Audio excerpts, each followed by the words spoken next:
செல்வங்களுக்கு காலை வணக்கம். தாத்தா வணக்கம் தாத்தா. தாத்தா, இந்த சொல்லுவாங்களே, "தொட்டிற் பழக்கம் சுடுகாடு வரையும்" சொல்றாங்களே, அது உண்மையா தாத்தா?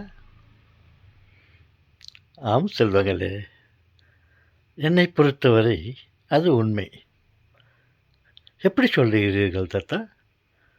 பாருங்களேன் செல்வங்களே, நான் சிறு வயதிலே பள்ளிக்கு போகும் தருவாயில் அ எனக்கு உடை அணிந்து அனுப்புவார்கள்.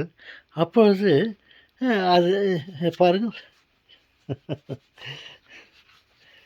அப்பொழுது சிறு வயதாக இருக்கும்போது அ இந்த மாதிரி உடையைத்தான் எனக்கு அணிந்து அனுப்புவார்கள். சிறு வயதிலே பெல்ட்.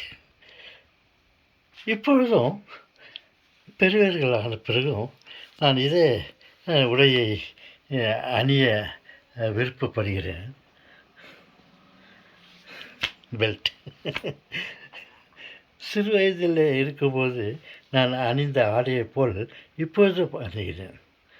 அப்பொழுது ஏன் இந்த மாதிரி ஆடையை அணிந்து கொள்வேன் என்றால், இந்த பேண்ட், கால் சட்டை, கால் சட்டை, முக்கால் சட்டை, அரை சட்டை இல்லை. இந்த சட்டையை அணியும்போது, கால் சட்டை அணியும்போது இந்த இது அந்த காலத்தில் பெல்ட்டெல்லாம் இல்லை. அப்போது பேண்ட்டு கீழே அவுந்து விடாமல் இருக்கிறதுக்கு இந்த பெல்ட்டை அணிந்து கொண்டிருந்தேன். இப்பொழுதும் வயதானது விட்டது. இப்பொழுதும் என்னுடைய பேண்ட் அப்பப்போ கழன்று விடுகிறது. அது கழன்று விடாமல் இருப்பதற்காக இந்த பெல்ட்டை நான் அணிந்து கொண்டிருக்கிறேன். தொட்டிற் பழக்கம் சுடுகாடு வரை. பாருங்கள். சரிங்களா? கரெக்டு தாத்தா. நீங்கள் சின்ன வயசில் இருக்கும்போது நாங்கள் உன்னை பார்க்கவில்லை, எங்கள் பெற்றோர்கள் உன்னை பார்த்திருப்பார்கள்.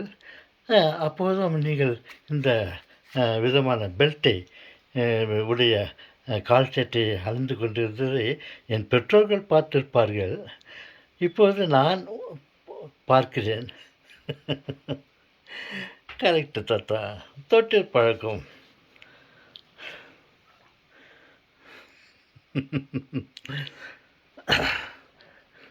தாத்தா, நீங்கள் வேடிக்கையாக சொன்னால் கூட இதில் ஒரு உண்மை இருக்குது தாத்தா. உண்மை இருப்பதோடு இந்த பெல்ட்டு கொண்ட கால் சட்டை பேண்ட்டை அணிந்து கொண்டிருப்பது உங்களுக்கு ஒரு விதமான அழகை தருகிறது தாத்தா. ஆமாம் செல்வங்களே, உங்களுடைய பாராட்டுக்கு தாத்தாவின் நன்றி. ஓகே, மீண்டும் சந்திப்போமா? இப்பொழுது தான் காலை ஆரம்பமாக இருக்கிறது. இப்பொழுது மணி 5 மணி இருக்கலாம் என்று நினைக்கிறேன். மாலை 5 மணி, மாலை வரை நமக்கு இந்த நாளை கடவுள் கொடுத்திருக்கிறார்.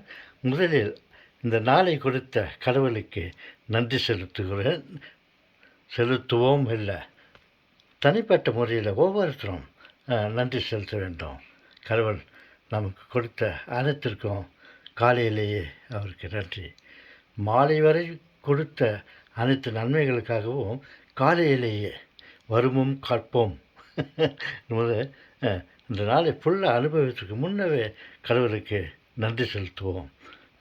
அதை மட்டும் நாம் மறக்கக்கூடாது. நன்றி, நன்றி, நன்றி கடவுளே.